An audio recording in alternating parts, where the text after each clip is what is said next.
보겠습니다. 구약 성경 이사야 58장 8절로 11절입니다. 앞에 스크린에도 있습니다. 1039페이지 1039페이지입니다. 저와 한 절씩 교독하도록 하겠습니다.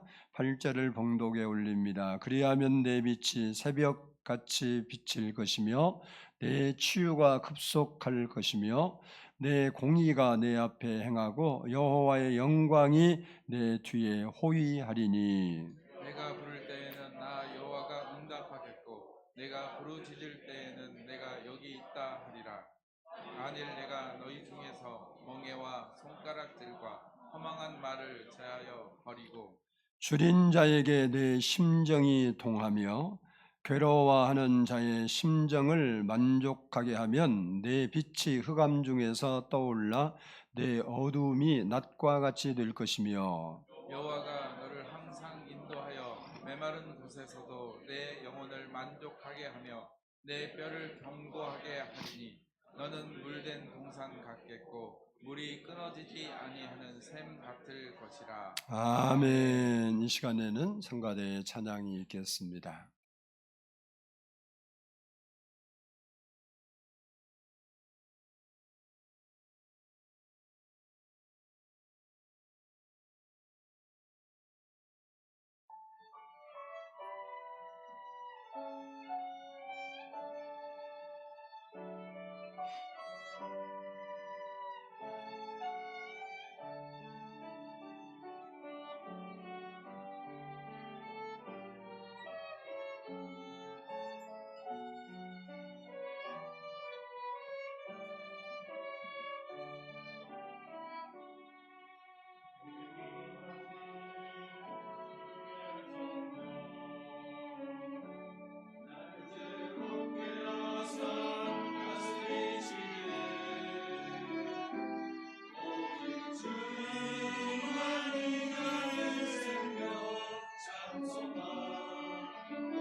기도하겠습니다. 사랑의 아버지 하나님 감사합니다. 오늘 또 이렇게 저희가 하나님 앞에 아버지 말씀 듣기 전에 엎드렸습니다. 우리 마음을 열어주시고 하나님께서 우리 마음에 은혜를 부어주셔서 우리의 영혼이 이 시간도 말씀으로 새로워지게 하시고 성령이 임하게 하시고 우리 가운데 있는 모든 질병과 근심과 걱정과 절망과 문제들이 사라지는 시간이 되게 해 주옵소서.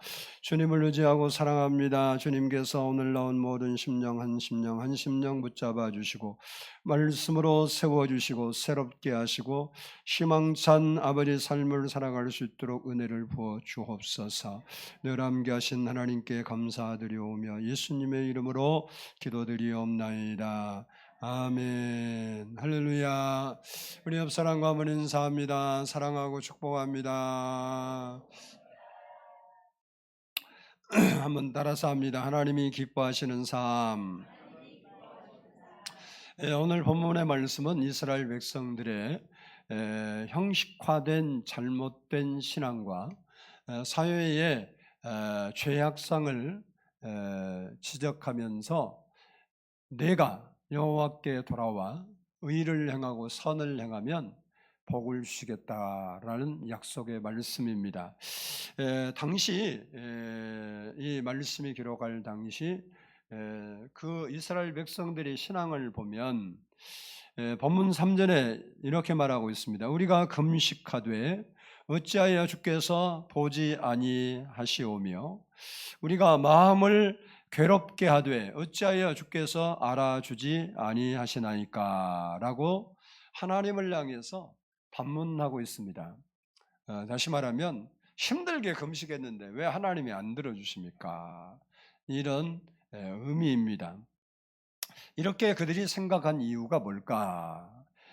그들은 자신들이 금식하고 자신들의 마음을 괴롭게 하면 자신의 삶과 아무런 상관없이 다시 말하면 자기들이 세상에 살면서 잘못을 하고 죄를 짓고 악행을 행하고 마음은 하나님께 멀고 이거 아무 상관없이 하나님께 금식하고 기도하면 하나님께서 자기들의 문제를 해결하시고 자기들을 축복하실 것이다 이렇게 생각을 했어요.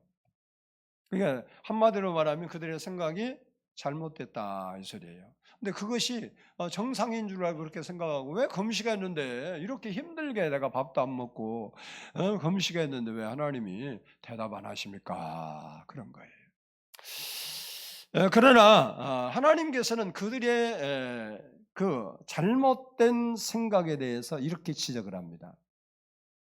이사야 29장 13절을 보면 주께서 이르시되 이 백성이 입으로는 나를 가까이하며 입술로는 나를 공경하나 그들의 마음은 내게서 멀리 떠났나니 그들이 나를 경외함은 사람의 계명으로 가르침을 받았을 뿐이라. 이렇게 너희가 나를 부르기는 부른데 또 경외한다고 그러고 잘 섬긴다고 하는데 너희 마음이 내게서 멀리 있다는 거예요. 이것을 좀 구체적으로 이사야가 설명하고 있는데 이사야 1장 12절로 15절을 보면 잘 들어보세요. 너희가 내 앞에 보이려 오니 우리도 하나님께 보이러 왔죠. 이렇게 예배드리러 왔잖아요. 보이러 오니 이것을 누가 너희에게 요구하였느냐 내 마당만 받을 뿐이니라. 헛된 재물을 다시 가져오지 말라. 분향은 내가 가증히 여기는 바요 월삭과 안식일과 대회로 모이는 것도 그러하니 성회와 아울러 예배와 아울러 악을 행하는 것을 내가 견디지 못하겠노라. 내 마음이 너희의 월삭과 정한 절기를 싫어하나니 그것이 내게 무거운 짐이라.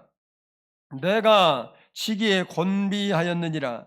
너희가 손을 펼 때에 내가 내 눈을 너희에게서 가리고 너희가 많이 기도할지라도 내가 듣지 아니하리니 이는 너희의 손에 피가 가득함이라. 무슨 얘기냐? 간단히 한 말로 말하면 하나님 앞에 나와서 예배하는 거 우리가 멋있는데 삶을 보니까 손에 피가 가다가 내 행동이 손은 행위를 말합니다. 그들의 행위에는 죄가 가득하다 그런 얘기예요. 그래서 하나님이 그들의 예배하라는 그 예배도 짐승의 피도 안 받겠다. 이렇게 하신 말씀입니다. 그러면서 이사야와 동시대의 선지자였던 미가 선지자를 통해서 하나님의 마음은 대체 무엇인가에 대해서 우리에게 말씀하고 있습니다. 미가서 6장 8절을 보면 사람아 주께서 선한 것이 무엇임을 너희에게 보이셨나니 여호와께서 내게 구하시는 것은 하나님이 우리에게 원하는 것은 오직 정의를 행하며 인자를 사랑하며 겸손하게 내 하나님과 함께 행하는 것이 아니냐 이렇게 말씀하고 있습니다. 이스라엘 사람들은 신앙생활에 가장 중요한 세 가지가 있습니다. 그것이 뭐냐면 첫 번째는 안식일을 지키며 제사하는 거, 오늘날로 예배 드리는 거예요. 둘째는 일주일에 2번씩 금식하는 겁니다. 그리고 세 번째는 11조를 구분해서 하나님께 드리는 거예요. 그런데 이사야 당시 이스라엘 백성들은 이런 행위들을 했는데 그들의 마음이 하나님께서 멀리 떠났대요. 그리고 형식적으로 그렇게 신앙생활을 했기 때문에 하나님께서 그들이 금식하며 기도해도 듣지 않으셨다라는 것입니다. 한마디로 말해서 하나님을 가까이 하지 아니하고 하나님이 원하는 선과 의는 행하지 않고 오히려 악행을 저지르면서 형식적으로 신앙생활하기 때문에 하나님께서 그들에게 회복의 은혜도 또 기도의 응답도 축복도 안 주셨다라는 말입니다. 그러나 하나님을 기쁘시게 하는 삶을 살면, 하나님이 기뻐하시는 삶을 살면 하나님께서 회복도 응답도 축복도 주시겠다라는 약속의 말씀이 본문입니다. 이것은 오늘날도 똑같습니다. 형식에 따라 교회에 나와서 우리 찬송 불렀죠. 찬송도 부르고 또 기도도 했잖아요. 기도도 드리고 또 이렇게 말씀도 듣잖아요. 말씀도 듣고 조금 있으면 헌금도 할 거예요. 근데 헌금도 드리면 이것이 온전한 예배인 걸로 생각하는 사람들과 같다 그 말이에요.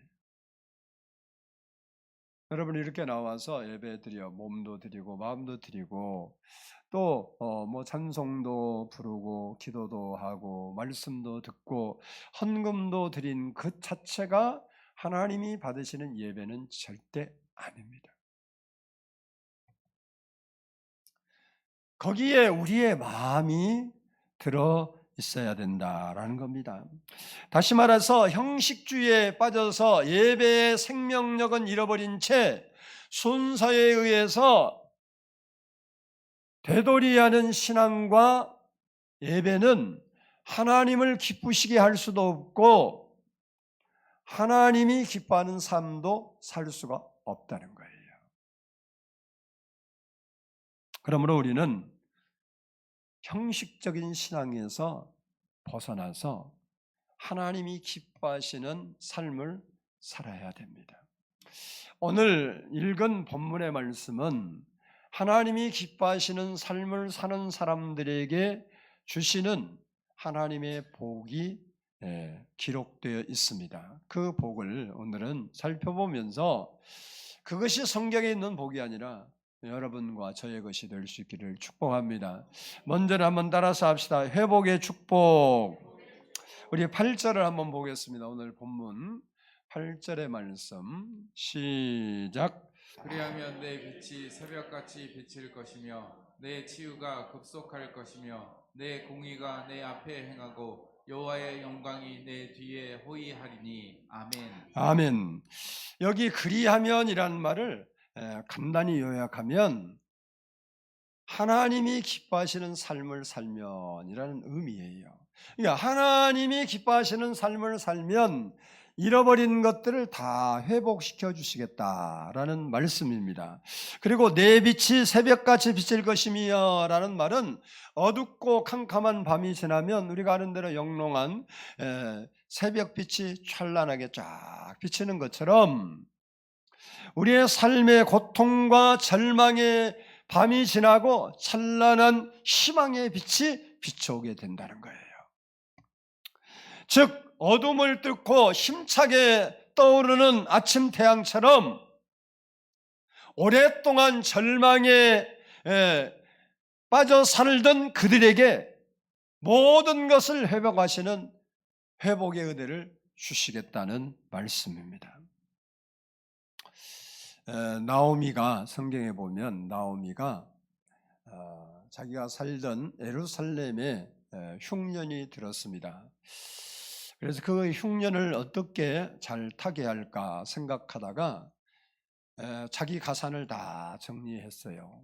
그리고 남편과 두 아들을 데리고 하나님께서 기업으로 주신 약속의 땅을 떠나서 우상을 섬기는 이방 나라 모압으로 이사를 가서 거기서 살게 된 겁니다.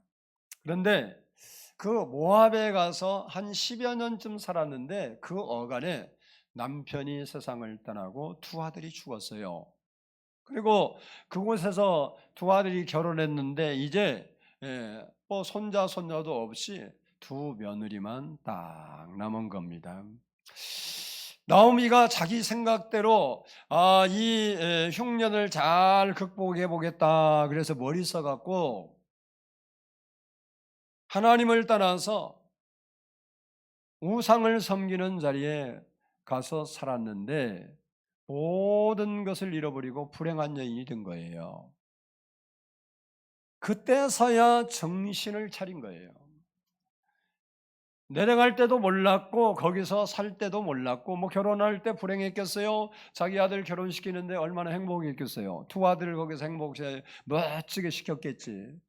그때는 몰랐는데 잃어버리고 나니까 그때서야 자기의 잘못을 깨닫게 되고 그리고 우상의 자리에서 떠나서 하나님을 섬기는 베들레헴으로 다시 올라왔습니다. 하나님은 하나님의 품으로 다시 돌아온 나오미에게 룻이 안겨다 나왔는데 며느리 룻과 보아스를 통해서 잃어버린 모든 것을 회복시켜 주십니다. 그렇습니다. 우리가 하나님을 기뻐하시는 삶을 살면 회복의 축복이 임하는 것입니다. 그리고 내 치유가 급속할 것이며 라는 말씀은 영적으로, 정신적으로, 육신적으로 고통받고 고난받았던 모든 상처와 아픔을 치유해 주시겠다는 약속의 말씀입니다. 인생의 가장 큰 문제는요, 따라서 합시다. 병드는 것이다. 세상에서요, 사람들이 다 돈만 있으면 된다고 돈 찾아 헤매고 있어요. 근데 돈은 여러분의 인생에 꼭 필요한 것은 맞는데 순차적으로 보면 저 꼬라비에 있는 거예요. 진짜 인간에게 중요한 것은요, 뭐 젊은 날에는 모르지만 아픈 사람은 다 알아요. 병드는 것이다. 그것이 육신적 질병이든 마음의 질병이든 영적인 질병이든 질병이 우리에게 찾아오면 인간이 불행하게 됩니다.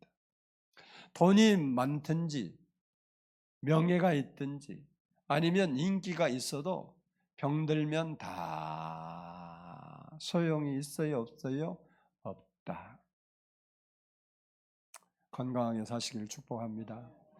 죽을 때까지 나는 우리 김정숙 권사님만 보면 늘 그저 하나님 저런 은혜도 나한테도 주세요. 그래요. 아니 93세에 약 하나도 안 먹고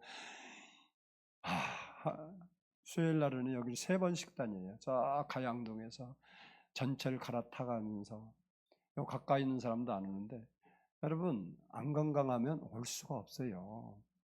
그리고 저 무릎은요, 우리 교회 오기 전에, 지금부터는 뭐 한 25년 된 모르는데, 하여간 그때 무릎 수술했는데 지금까지 멀쩡하게 잘 사용해. 그것도 기적이요. 옛날에 우리 권사님이 그 무릎 수술할 때는요, 오늘같이 의학이 좋지 않은 때예요. 오늘날은요 상당히 오래 쓸 수 있는데 그때는 그런 시대가 아닌데도 이게 지금까지 이거 참 내가 봐도 하나님의 은혜예요. 아멘. 근데 우리 권사님이나 우리 소집사님도 저기 이제 더 연세가 더 많으신데 저 어르신은 저렇게 예배에 나와서 예배드려요. 나는 왜 예배드리러 나왔냐 그랬더니 지난 2004년도는 힘들고 앉아있고 불편하고 그래서 안 나오시고 집에서 예배를 드렸는데 이제 올해부터 나와요. 그래서 왜 나오시게 됐냐고 물어봤거든요. 그랬더니 우리 권사님이 송구영신 예배를 드리는데 이제 말씀 뽑기 했잖아요. 자기 것만 뽑지 않고 이제 우리 소집사님 것도 하나 뽑아가고 가져간 거예요. 그래서 이건 당신 거로 줬어. 근데 딱 읽어보니까 내용이 뭐냐면 그 집사님이 그러시더래. 읽더니 하시는 말씀이 하나님이 나 교회 나오라는 소리네. 그로부터 나온 거예요. 이 정도는 돼야 되는 거 아니야? 저분은 걷기도 힘드시고 연세도 90이 훨씬 넘으셨는데 이게 하나님이 나 부르는 소리예요. 그리고 한 번도 안 빠지고 좀 나와요. 안 나오셨는데 왜 안 나와? 몸이 불편하고 힘드니까 앉아 있으려면 힘들죠 연세에. 그러니까 안 나오셨는데 이거 하나님이 나 부르네. 그러고 나와 계신데 오늘도 저기 앉아 계시잖아. 뭔 얘기다 이상한데 흘러버렸네. 나홈이 말하다 그랬나? 치유하다 그랬구나. 근데 하나님은 우리에게 뭐라고 약속했냐? 우리의 질병의 문제를 하나님이 기적적으로 치료해 주신다고 약속을 했단 말이에요. 출애굽기 15장 26절을 보면 이르시되 너희가 너희 하나님 나 여호와의 말을 들어 순종하고 내가 보기에 의를 행하며 내 계명에 귀를 기울이며 내 모든 규례를 지키면 내가 애굽 사람에게 내린 모든 질병 중 하나도 너희에게 내리지 아니하리니 나는 너희를 치료하는 여호와임이니라. 한마디로 하나님을 기쁘시게 하는 삶을 살면 하나님을 기뻐하는 내가 삶이 되면 하나님께서 우리의 병도 고쳐주신대요. 아멘. 크게 합시다. 뭐 아픈 사람들 천지구만. 아픈데 뭐 약 먹는 것이 자랑거리는 아니요? 에이 목사님이 뭐 연세 드시면 나이 먹으면 다 약 먹는 거죠. 그거 맞아요.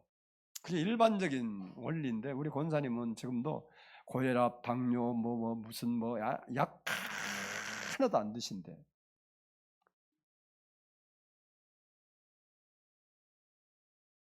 감사하죠. 제가 기도해요, 늘 하나님. 근데 섭섭하긴 하게 저러다 어느 날 가버리면 내가 섭섭하기는 해요. 뭐 언젠가는 하나님 나라 갈 거 아니에요. 언젠지는 모르지만 그래서 내가 150년 사시라고. 왜냐면 나 은퇴할 때까지 사시. 뭐 그런다고 사는 건 아니지만 웃자고 한 소리지만 그랬다. 왜? 뭐 그래 기도가 그래. 하나님 저렇게 건강하다 어느 날 보시고 가버리세요. 그러면요 가족들은 슬프고 뭐 가족이 왜 상관이 있어? 자기가 행복하면 되지. 맞죠? 예. 예. 걱정은 돼요. 저러다 어느 날 하나님 불러버리면 어떨까 해서 뭔 얘기를 하냐. 하나님은 우리를 치유하시는 분이다. 이처럼 우리가 하나님을 기뻐하시는 삶을 살면 고통과 절망과 실패와 질병에서 회복의 은혜를 주시고 뿐만 아니라 오늘 본문에 보니까 여호와의 영광이 호위하신다. 이 말이 무슨 말이냐면 우리를 안전하게 지켜주신다 그 말이에요. 이런 회복의 복이 우리 모든 성도들에게 일어나기를 축복합니다. 그렇다고 또 이런 말을 했다고 나는 약 먹으니까 믿음이 없다는 말이야. 이 소리는 아니에요. 그래도 오해하면 안 돼요. 그 말은 아니고 하나님은 우리를 그렇게 해주시는 분이시다. 그 소리예요. 두 번째 따라서 합시다. 기도 응답의 축복. 우리 9절을 한번 보겠습니다. 9절 말씀. 9절 시작. 내가 부를 때에는 나 여호와가 응답하겠고 내가 부르짖을 때에는 내가 여기 있다 하리라. 만일 내가 너희 중에서 멍에와 손가락질과 허망한 말을 제하여 버리고 아멘. 아멘. 이 말씀은 우리가 하나님이 기뻐하시는 삶을 살면서 기도하면 하나님께서 반드시 응답해 주시고 또 환난 때에 구원해 주신다는 약속의 말씀입니다. 요한일서 3장 22절을 보면 무엇이든지 구하는 바를 그에게서 받나니 이는 우리가 그의 계명을 지키고 그 앞에서 기뻐하시는 것을 행함이라. 그러니까 하나님께서 기뻐하는 일을 행하고 하나님을 기뻐하는 삶을 살면 하나님께서 뭐 한다고? 무엇이든지 구하든지 들어주신다. 이렇게 약속을 했어요. 예수님은 예수를 믿고 구원받은 자기 백성들에게 따라서 합시다. 기도의 특권을 주셨다. 뭘 주셨어요? 기도의 특권을 주셨어요.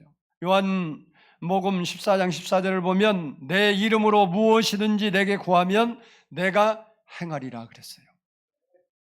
너희가 지금까지는 내 이름으로 구하지 않았지만 지금부터는 내 이름으로 구하라. 그러면 내가 행해 주겠다. 그러므로 우리는 우리의 여러 가지 문제들이 있잖아요. 그런 문제들을 가지고 하나님께 나가서 기도해야 됩니다.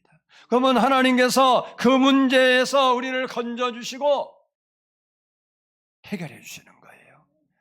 아일랜드의 한 청년이 결혼을 하루 앞두고 사랑하는 약혼녀가 자기를 만나러 오다가 강에 떨어져서 익사는 아픔을 겪게 됩니다. 그는 그 아픔과 고통에 휩싸여서 일상생활조차도 힘들었어요. 그렇겠죠. 내일 결혼하는 오늘 또 그것도 죽는 것도 또 이상하게 죽었잖아요. 그러니까 그 정신적으로 헤어날 수가 없어요. 주위 사람들이 다 좀 멀리 가서 잊어버리고 새 출발해라. 그래서 그가 과거를 잊고 새로운 삶을 찾아보려고 아일랜드에서 캐나다로 갔어요. 거기 가서 이제 가정교사를 하면서 사는데 그 가정교사는 집에 친척 집에 아가씨인데 엘리자 노쉬라는 처녀가 있었는데 그 사람하고 또 사랑에 빠져요. 그래서 그냥 불꽃이 막 튀었어. 근데 결혼을 약속하고 결혼을 앞두고 있는데 이 엘리자 그 약혼녀가 폐렴에 걸렸어요. 요즘은 폐렴은 병도 아니죠. 요즘은 폐병은 병 아니에요. 약 먹으면 무조건 낫는 거예요. 발견만 하면. 심해도 다 나아요. 근데 저 어릴 때만 해도요, 폐렴 걸리면 죽었어요. 제 동생도 폐렴 걸려갖고 다 죽었다고 예수병원에. 그때는 서울대학병원보다 더 의료진이 좋고 약이 좋았던 데가 전주 예수병원이에요. 요즘은 종합병원도 들어가지도 못하는데 거기서 받아주지도 않고 감염되니까 데려가라고 쫓아낸. 하나님의 은혜로 살아서 지금도 아기 낳고 잘 살아요. 아기도 한 명 낳은 게 아니야. 여러 명 낳고 살아. 근데 뭐 그 얘기를 할 시간은 없고. 근데 이제 4개월 만에 또 죽어버린 거예요.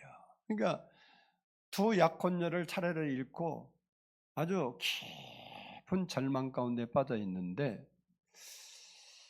그런데 그때 또 한 가지 청청벼락 같은 소식이 들려옵니다. 고향에 홀로 계신 어머님께서 위독하시다는 급보가 왔어요. 근데 지금 캐나다에 있잖아요.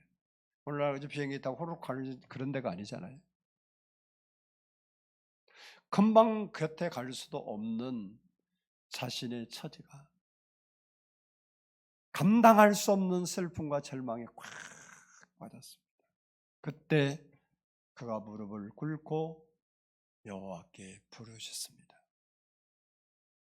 하나님, 저는 사랑하는 약혼녀를 잃었습니다.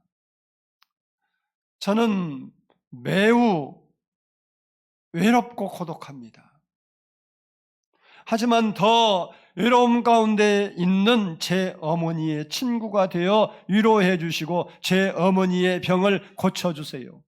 이제부터 저도 외로운 사람들의 친구가 되겠습니다. 주님만을 위해 평생 살겠습니다. 그리고 간절히 그 슬픔 절망 속에서 기도하는데 예수님이 찾아오셨어요. 아멘을 안 하는 것. 예수님이 찾아온 것을 경험이 있어야 그런 아멘을 하지. 예수님이 찾아오셨다니까요. 예수님 쑥 들어와 버렸어 자기한테. 그 순간 형용할 수 없는 그 근심과 절망과 막 그 자괴감에 꽉 사로잡혔던 그 마음의 평온함이 마음 깊은 곳에서 흘러 넘치는 거예요. 근심도 걱정도 다 사라져버리고 기도를 마치고 그 영감에 따라서 찬송시를 생각나는 것을 쓰는 거예요. 그 찬송이 조셉 크리스분이 쓴 죄짐 맡은 우리 구주예요. 그 찬송이 죄짐 맡은 우리가 부른다고 그냥 부르는 거예요. 그는 정말 인생 살기 진짜 죽어버리면 딱 좋은 환경에서 하나님을 부르는 거예요. 하나님.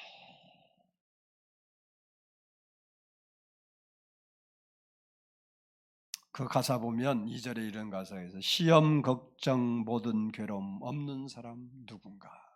이게 시험, 걱정, 괴로움이 없는 사람 아무도 없지 않냐 이 소리잖아요. 부질 없이 낙심 말고 부질 없이 쓸데없이 낙심하지 말고 기도드려 하랬어요. 왜? 자기가 기도드렸더니 인생이 확 바뀌어버렸어요. 그러면서 이런 진실하신 친구 찾아볼 수 있을까? 우리 약함 아시오니 어찌 아니하릴까? 어찌 아니 기도할 수 있을까? 우리는 이 스크리븐 같은 환경까지는 안 왔어도 우리도 나름대로 고통이 있고 시험거리 있고 문제가 있고 근데 왜 당신들은 기도 안 해? 이렇게 얘기한 거예요. 시험 걱정 모든 괴로움 없는 사람 누군가 부질 없이 낙심 말고 기도 드려 하르세 이런 진실하신 친구 찾아볼 수 있을까 우리 약함 아시오니 어찌하니 아랠까. 스크리브는요 유독하시던 어머님이 회복해서 건강하다신 것을 소식을 듣고 목회자가 되어서 시골 작은 교회를 평생 목회하며 어려운 이웃들을 위해서 그가 기도한 대로 어려운 이웃들을 위해 살았습니다. 사람들이 그를 산상수훈대로 산 사람, 선한 사마리아인, 성자라는 별명으로 불렸습니다. 우리가 하나님이 기뻐하시는 삶을 살며 기도하면 하나님이 우리의 신음에 응답해 주신다는 거예요. 우리의 기도에 응답해 주신다는 거예요. 왜 내 기도는 안 들으시냐고. 어떤 사람은 기도해도 안 되더라 라는 간증을 가진 사람이 있습니다. 기도했더니 되더라. 믿음을 갖고 살았더니 되게 하시더라 라는 간증을 가진 사람도 있습니다.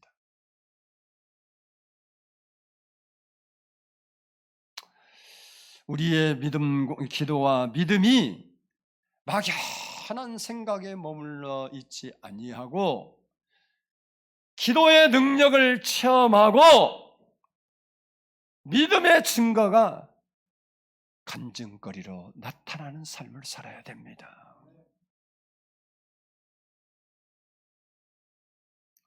여러분은 삶에 이런 역사가 있기를 바랍니다. 하나님이 여러분에게 오셔버릴 때까지 기도를 해버리세요. 예수님이 오시는 게 있어요. 우리 여기 김근정 집사님 계시네. 물어봐요. 예수님 어떻게 들어오시냐고. 본인 앞에 쏙 들어온 걸 보셨어요? 봤어. 그러니까 뭐 다른 사람 가서 물어보면 그 이상하게 말하니까 본인 가서 물어봐. 근데 지금 조금 그러긴 하지만 옛날 생각하면 행복하죠. 그때가 뭐 말하면 필요 없는 거예요. 여러분이 아까 내가 그랬잖아요. 조셉 그리스 분이 얼마나 그 절망 속에 있는데 예수님이 자기 마음 찾아오니까 그 마음의 평안함이 콱 밀려오는데 이건 말로 형용할 수가 없어. 근심 걱정 다 없어져 버린 거예요. 우리도 그런 은혜가 있기를 바랍니다. 마음의 근심, 걱정, 불안, 염려 어떻게 할까 이런 거 주님 여러분 마음에 오시면 다 하나님이 그래 이것도 해주실 거야. 걱정할 필요 없어. 평안이 다 밀려오게 돼 있습니다. 마지막으로 따라서 합시다. 인도하심의 축복. 우리 11절을 보겠습니다. 11절 시작. 여호와가 너를 항상 인도하여 메마른 곳에서도 내 영혼을 만족하게 하며 내 뼈를 견고하게 하리니 너는 물된 동산 같겠고 물이 끊어지지 아니하는 샘 같을 것이라. 아멘. 아멘. 인간은 내일을 모르고 앞날을 몰라요. 그래서 항상 실수하기 쉽고 그리고 후회가 많기 마련이에요. 근데 여러분 저도 과거의 삶을 돌아보면 후회할 일이 너무 많아요. 그렇지만 거기에는 사로잡혀 살질 않아요. 내가 잘못했지. 그리고 끝내고 후회만 하고 있으면 사람은 발전이 없어요. 그걸 거울 삼아서 앞으로 가야 되지. 근데 돌이켜보면 왜 내가 바보같이 그런 일을 했을까? 왜 바보같이 그런 어리석은 적을 했을까? 이런 것이 너무 많아. 여러분은 없는 줄로 믿습니다. 나만 많지. 여러분 아주 멋있게 살아와서 모든 사람이 귀감해. 나는 목사의 자격수 없을 만큼 많아.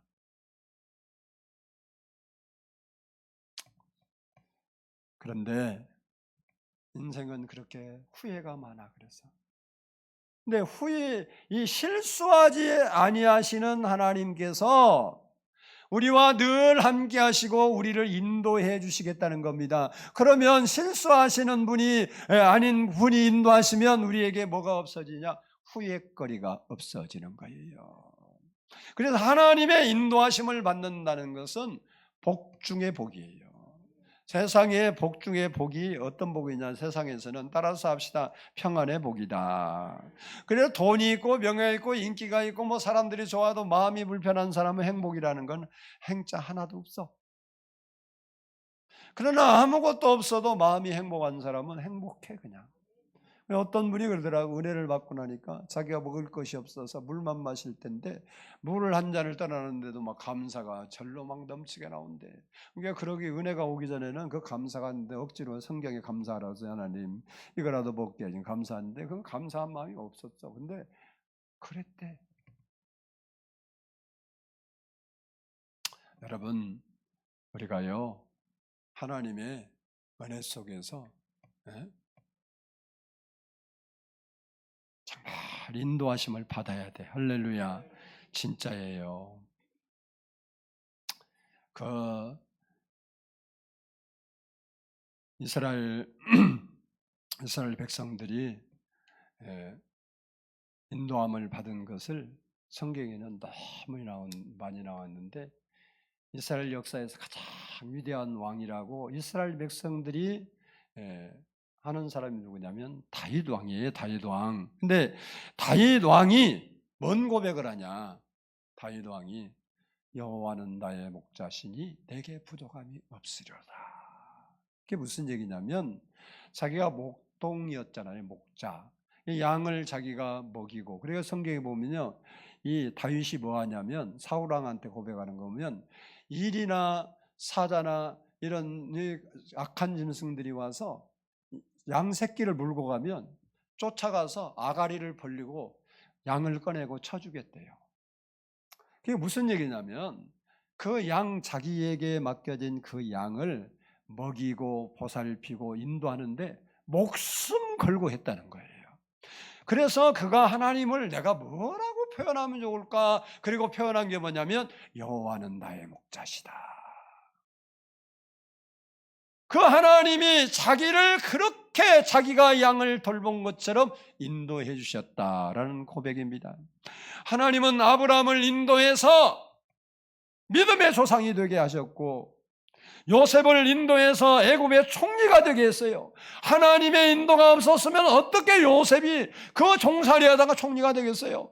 할 수 없는 거예요. 어떻게 인도했느냐? 그에게 꿈을 푸는 지혜를 주셔서 바로 왕이 꿈꾸고 아주 헤매고 있을 때 꿈에서 해줬더니 네가 여호와의 영이 충만한 자구나. 네가 와서 내 대신 다스려라. 그래서 총리된 거 아니에요? 하나님께서 스룹바벨을 인도해서 70년 동안 폐허된 성전을 다시 재건하게 합니다. 느헤미야를 인도해서 무너진 예루살렘 성을 준공하게 합니다. 뿐만 아니라 이스라엘 백성이 애굽에서 나와서 가나안에 들어갈 때까지 불기둥과 구름기둥으로 인도하셨습니다. 구약은 보이는 논리로 설명을 하기 때문에 그들이 눈으로 봤어요. 뭘 봐? 불기둥, 구름기둥을. 오늘날은 크게 안 보이지만 역시 성령님이 우리와 동행하시고 인도하시는 것을 믿으시기 바랍니다. 오늘 본문 11절에도 하나님의 인도를 받을 때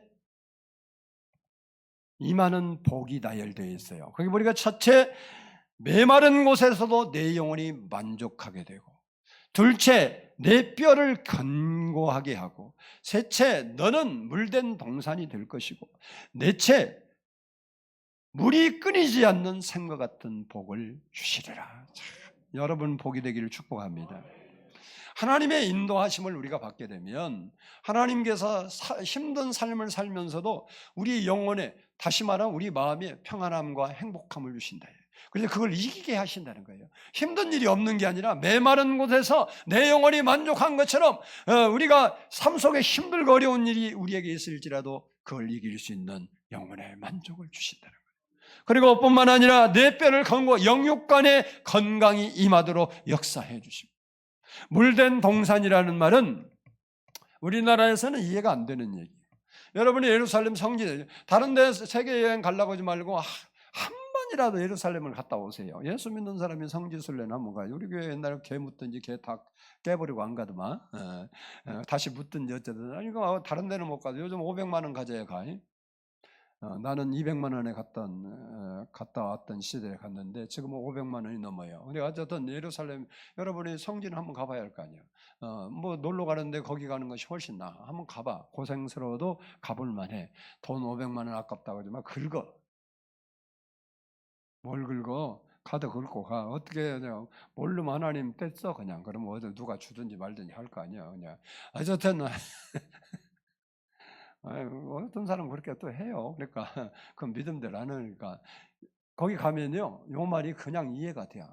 예, 저 갈릴리나 저쪽 북쪽 지방은요 울창한 수풀에 있어서 우리나라하고 비슷해서 그런 얘기가 있는데 항상 성경은 어디 중심이냐? 예루살렘 중심이에요. 근데 예루살렘 근처는 전부 뭐로 돼 있냐? 광야예요, 광야. 그러니까 나무, 큰 나무, 우리나라 같이 뭐 산에 나무를 볼 수가 없어. 돌아다니면 큰 나무, 여러분 키 많은 나무도 보기 어려워. 그런데 어디에 보니까 이렇게 보니까 저기에 나무가 솟아 있다. 그러면 볼 거 없어. 거기 뭐 있는 거예요? 그래요. 내가 있는 거예요. 시냇가예요. 시냇가. 물이 있는 곳이라고. 물. 왜?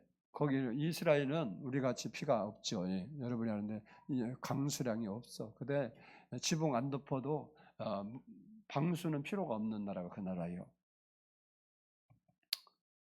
근데 물된 동산이 되면 그 나무가 이제 물된 동산에 나무가 자라고 식물이 자라고 뭐 짐승들도 살겠죠. 그런 것들이 사시사철 비가 오든 뭐 어쨌든 아무 상관없이 푸르청청한 거예요. 그게 물된 동산이에요. 이게 이 물된 동산이란 말은 우리가 하나님의 인도를 받으면 경제적으로도 풍요로운 삶을 누리게 해주신다. 그런 약속의 말씀이에요.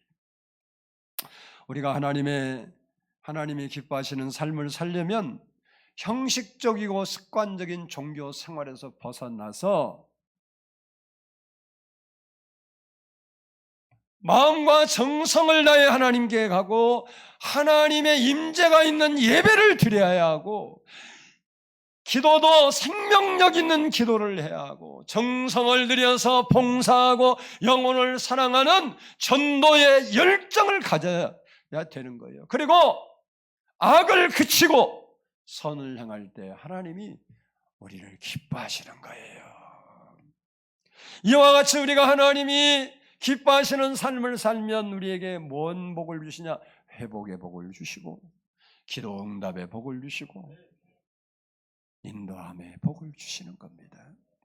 바라기는 우리 모든 성도가 하나님을 기쁘시게 하고 하나님을 기뻐하는 삶을 살고 하나님이 기뻐하시는 삶을 여러분이 살아서 하나님이 복을 주신다고 약속한 어떤 사람들은 자꾸 비난해요. 기독교가 기복종교가 다 됐다. 한국교회가 맨날 주세요 하는데 그런 바보들은 뭐로 예수 믿는 나는 몰라. 하나님 우리가 기복종교는 뭐예요? 신이 아무 상관없는데 자기가 비는 게 비난이다 복주다 그게 기복이요. 근데 우리 기복신앙이 아니라 따라서 합시다. 약속의 신앙이다. 하나님이 복 주신다고 기도하면 내 입을 넓게 열라 내가 채우리라 그래 그지. 우리가 뭐 입을 넓게 하니까 채워주세요 복 주세요 이렇게 비는 게 아니에요. 우리는 약속을 하나님께 지켜달라고 내가 하나님의 뜻대로 살고 하나님을 사랑하고 하나님을 가까이 하고 하나님을 위해 살기를 원하오니 내게 복 주시라고 약속한 복 좀 달라고 그런 것이 그게 무슨 기복이에요. 기복은 무조건 비난인가 기복이지 무슨 기독교가 기복신앙이에요. 기복 알지도 모르고 기복을 떠들은 아주 입을 꼬매버려야 돼요. 그런 사람은 아주 치질하게 가난하게 살도록 하나님 해야 그 말이 쏙 들어가는데 또 그래 안 해갖고 문제예요. 기복신앙이 아니고 그래 약속의 신앙이에요. 약속의 신앙. 아브라함에게 하나님이 자녀 준다고 약속도 안 했는데 자녀 주세요. 자녀 주고 오겠어? 근데 아브라함이 왜 믿음이 이렇게 받아서 하나님 주신다고 했는데 늦게 줘도 주잖아. 그래서 여러분이 하나님이 기뻐하시는 삶을 살아서 하나님이 그 사람에게 약속하신 복을 받아서 사는 여러분 되기를 축복합니다. 기도하겠습니다. 사랑의 아버지